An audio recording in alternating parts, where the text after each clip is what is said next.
একটা বাইক নেওয়ার পরে কত কিছু লাগাইতে হয় দেখেন। এখানে হচ্ছে আপনার শাড়ি গার্ড বলে এটাকে, এটা এইখানে থাকবে, লেডিস পাদানিও বলতে পারেন। তারপরে যে একটা ব্যাগ হুক লাগানো হচ্ছে, ব্যাগ হুক বা বাজার টাজার করলে এখানে চলে যেতে পারবেন। অ্যান্ড এটা হচ্ছে আপনার সাইলেন্সার গার্ড, এটা হচ্ছে আপনার ঠিক এই বাইকে দেখাই, এটা হচ্ছে সাইলেন্সার যে এইখানে লাগানো লাগে, যাতে রিক্সা বা কিছুতে যাতে না লাগে, সাইলেন্সারটা সেফ থাকে।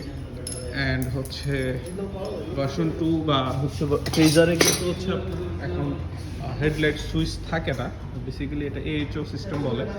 এটা হেডলাইট অলওয়েজ অন থাকা ভালো, কিন্তু কথা হচ্ছে এখন আমরা যেহেতু বাংলাদেশে থাকি, সো বাংলাদেশের মানুষ আসলে অতটা অভ্যস্ত না, যার কারণে অনেকে হচ্ছে এই চাপাটাও চেঞ্জ করে নেয়।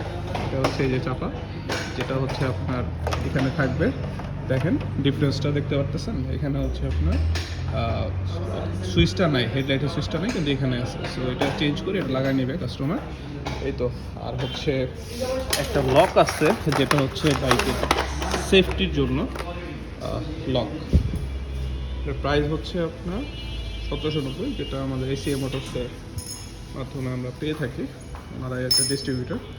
তো একটা বাইক কিনলে মোটামুটি আপনারা হচ্ছে 3-3.5 টাকার মতো একটা বাজেট রাখলে মোটামুটি এগুলো সব লাগাই নিতে পারবেন। আরেকটা জিনিস আছে ট্যাঙ্ক স্টিকার, এটাও আমাদের ইয়ামাহা থেকে আসে, ACA মোটর থেকে প্রোভাইড করে।